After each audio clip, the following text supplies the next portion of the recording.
Buddy, my name is Jeff St. Laurent, and this is the Tuesday live show. Today's topic is overcoming your marketing fears. And this is a big one because they're all big ones. They're all big ones because they're great. But this is a big one because a lot of times, well, how about this? The lifeblood of our business is our marketing. And if we don't know what the heck to do when it comes to our marketing, then we don't do it and we don't get business and then we're sad. And I want to help change that today. And this is more than just do it type of day. There's a lot of things that come up, and I want to share some of those things that will hopefully help shift you into the space where you're actually moving forward and doing your marketing, which is what you're supposed to be doing. With that being said, I record all of my Tuesday live shows. I put them in my website, sellingcoaching.com, in my university. Check it out. I help coaches transition to a full-time business. I got a lot of great resources over there. If you want to start off right on the homepage of sellingcoaching.com, you can enter your name and email, and you'll get instantly a audio resource that's about launching your coaching business, the first 3 vital steps. That also puts you in my email community. And there I've got a lot of great things going on that I share on a weekly basis. One of which is I have a GoPro Elite. It's a 5-month group mentor coaching program. I'm going to be launching another one of those, getting another group together in early October in a few weeks if you're watching this live. What I'll do is I will post in the comments how you can have access to that. I will do that now so you can check that out. But if you click that link below that's in the chat, you can actually enter your name and email, learn more about that program. Then, of course, if it's something for you, you can take advantage of that. We can have a conversation and we can go from there. With that being said, let's talk about overcoming your marketing fears. And this is our fears. I would say our fears, sometimes they're irrational fears, etc. But like there's fears that we have that come from maybe not knowing what to do or the unknown. That's to me what fear is. It's the fear of the unknown, or what we think might happen, and it's probably a non-desirable thing, or what it would be like. Or sometimes it's that fear of success, as I've outlined in another one of these shows that I've done before. But obviously, we know when it comes to marketing, it's so vitally important for us to get our message out there and do that on a consistent basis. And I found it's never any one marketing effort that does the trick. It's a consistency over time thing, as I say all the time.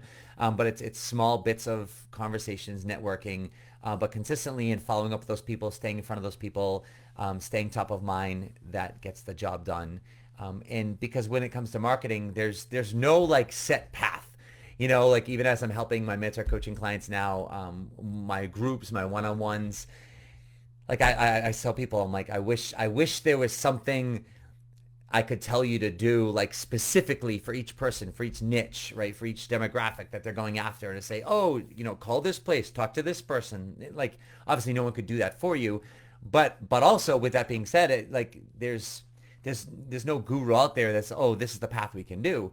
It's an evolution. It's creating conversations. It's opening up new conversations. It's asking. It's a lot of asking.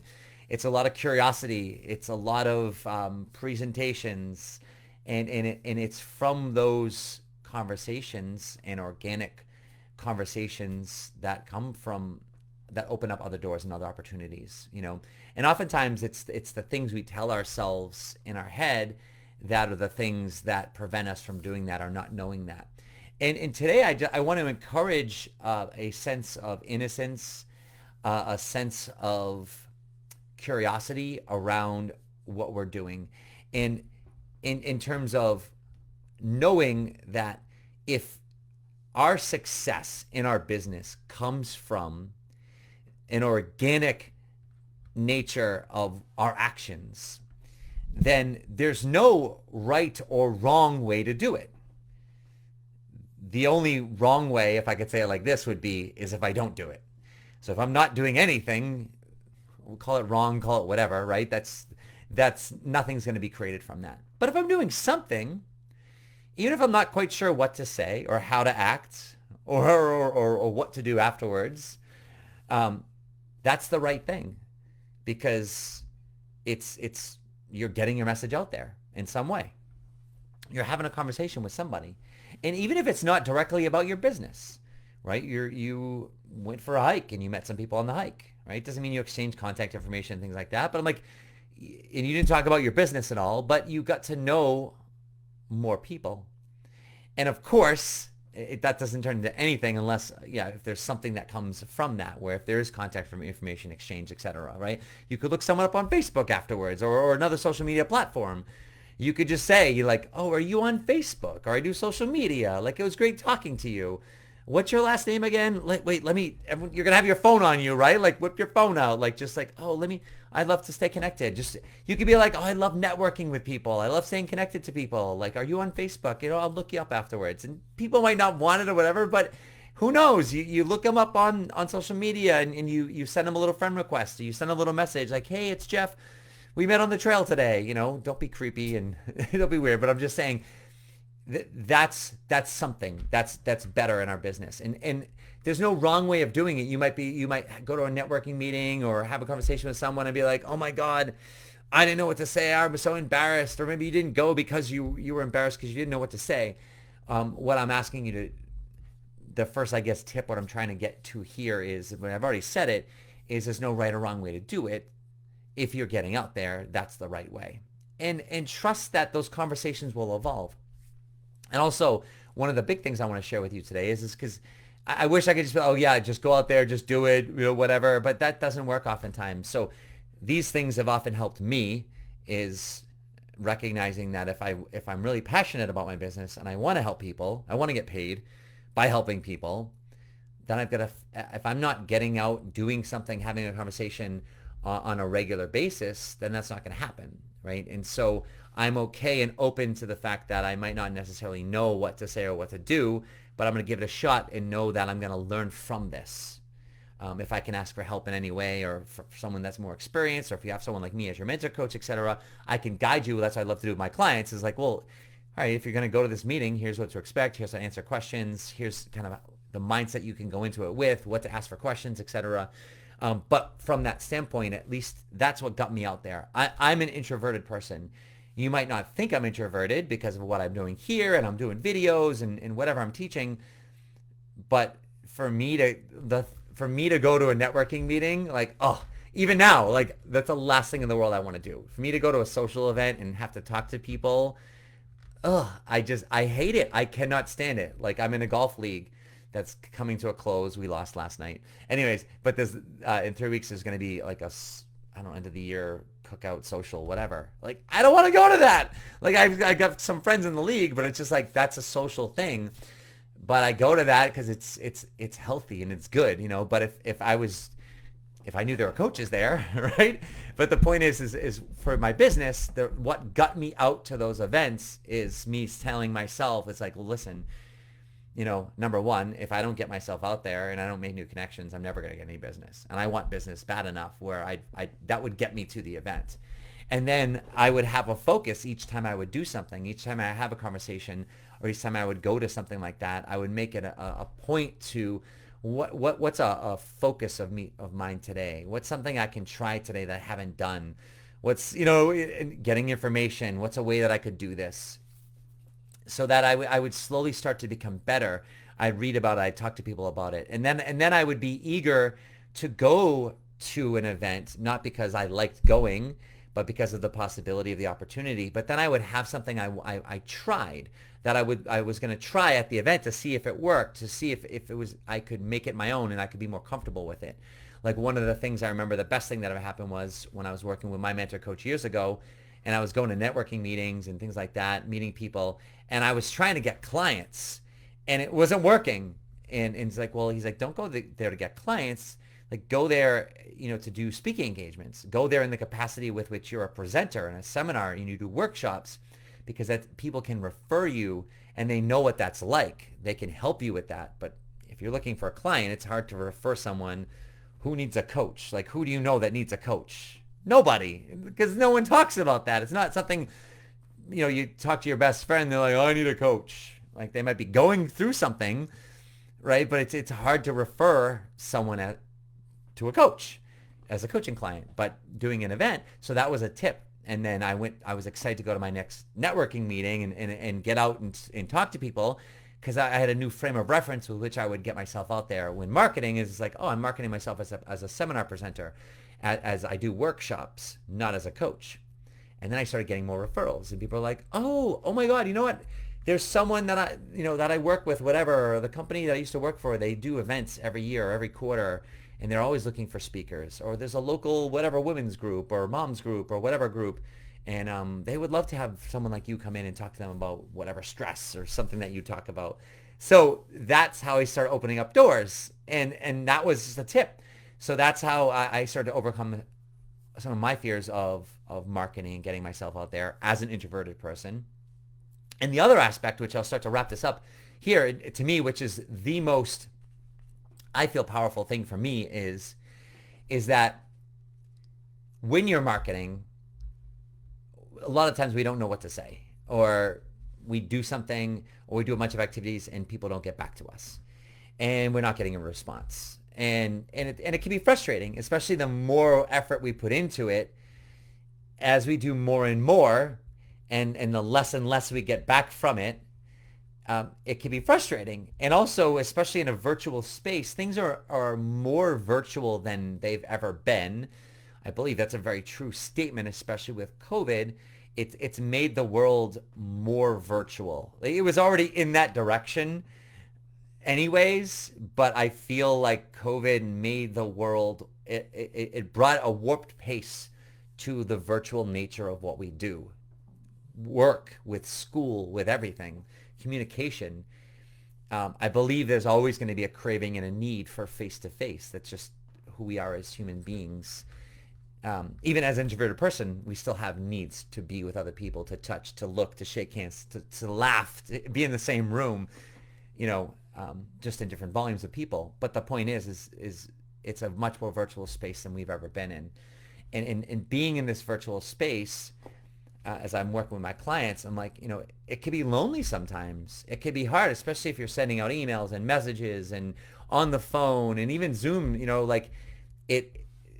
there's not a lot of feedback, especially when you're doing a lot of that virtual stuff. So it can become lonely. It can become frustrating. You might not be getting business right out of the gates. Relationships are slow to develop. And especially when you're not getting any results or feedback, especially, it can be frustrating to continue on in that space. So when it comes to marketing, here's, I feel, one of the best tips I can give you for today in overcoming those fears. And this is what I strive to do with my mentor coaching clients, is I'll present a way of doing something.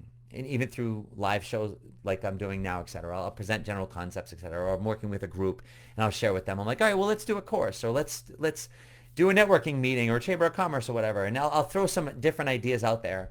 And some people are like, oh yeah, that's great. And some people are like, I don't know if that's my thing, or I don't like that. And so what I want to do with them is to say, all right, well, it's not like you have to do it this way.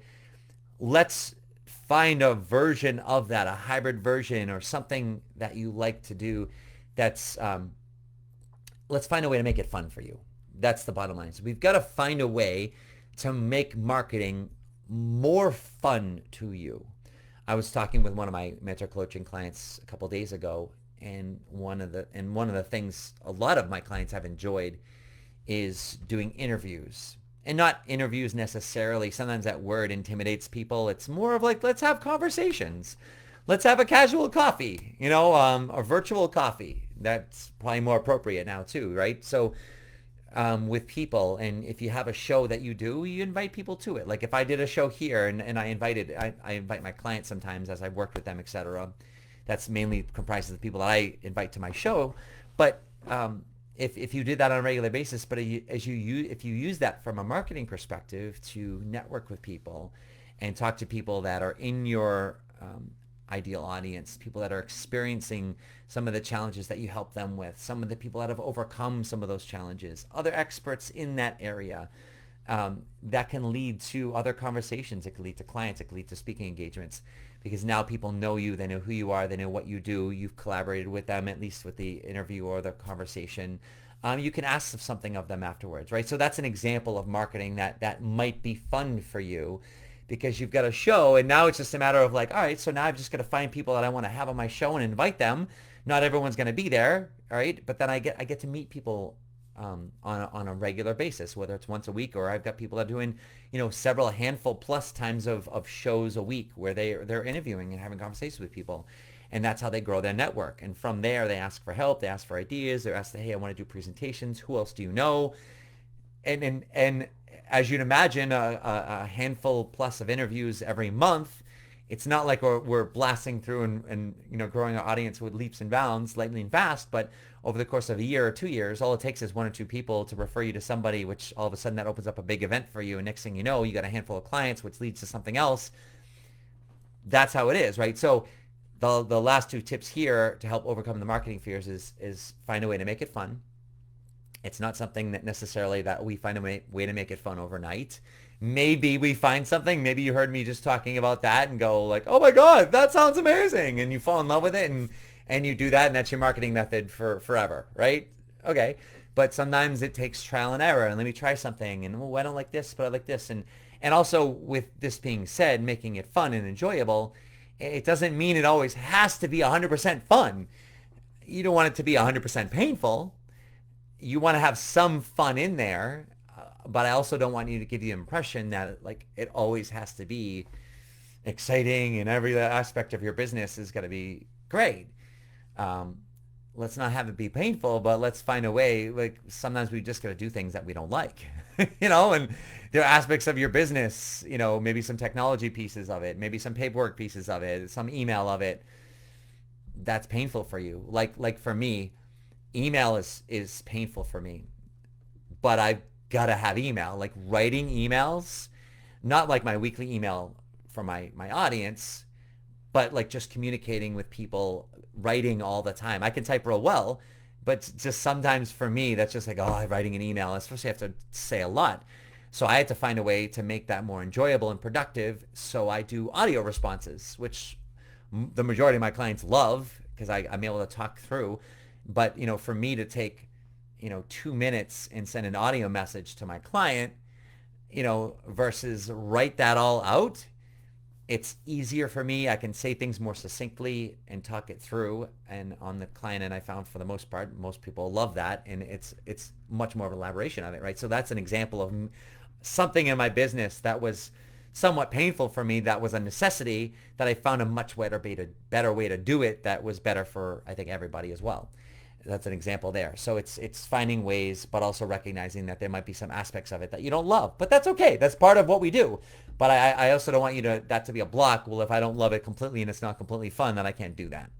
And then the last piece of it is not only making it fun, but there's an element to marketing that we've got to find a way to bring in the consistency of it. And that's where we can't just constantly avoid it. And if we're avoiding it, you have to be aware that you're avoiding it, because at some point you got to say to yourself, it's like, all right, well, I'm consciously avoiding this. And that's a simple structured way of like, you've got to have it in your schedule. You've got to have your office hours. You've got to have the time where you're marketing, where you can say, all right, from this time to this time, I'm doing some marketing. And this way, if you're not doing that, you have to consciously say to yourself, I didn't do it, right? And that's either going to turn into a self-destructive behavior of you feeling guilty about it and bad about it, and then, oh, I'm not good enough, and the lower level victim type thinking. Hopefully that's not the case. Or it's just like, what the frig? I've got to find a way to make this happen. Or maybe you're just sick and tired of avoiding it, where you start to do it, right? But you've got to know when you're doing it so you have a space to do it in. And there's the last thing I'll give you now, as it comes to mind, is just remember, this goes back to the thing I said earlier, there's an organic nature to marketing, meaning, and this goes back to the very first thing I said here today, was you can't predict where your next client's going to come from, your next speaking engagement's going to come from, where your next big fan's going to come from. Therefore, this next call, this next email, this next conversation, this person that I don't want to have a conversation with because I'm scared, or I don't just like doing it, and then I actually do it, however I got myself to do it, that could be the next conversation that leads to something fantastic. And oftentimes for myself, that's the thing that got me to write the email, to make the call, to go out to the meeting or whatever.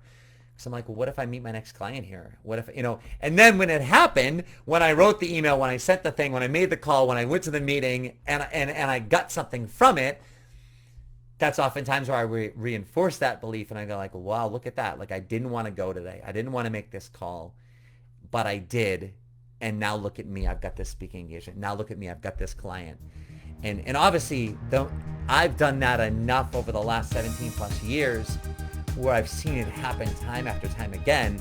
And I've built the trust. This is the trust that I've developed that I want you to have, that it's hard or almost impossible to have in the beginning. There's a certain level of trust that you've got to have that if I do this work, I will get the business. Because there's no guarantees. If I make the call, I'm going to get the business. There's no that's not 1 + 1 always equals 2. That's just like, if I do this work, maybe this will happen. And there's actually some other work I've got to do to reinforce that.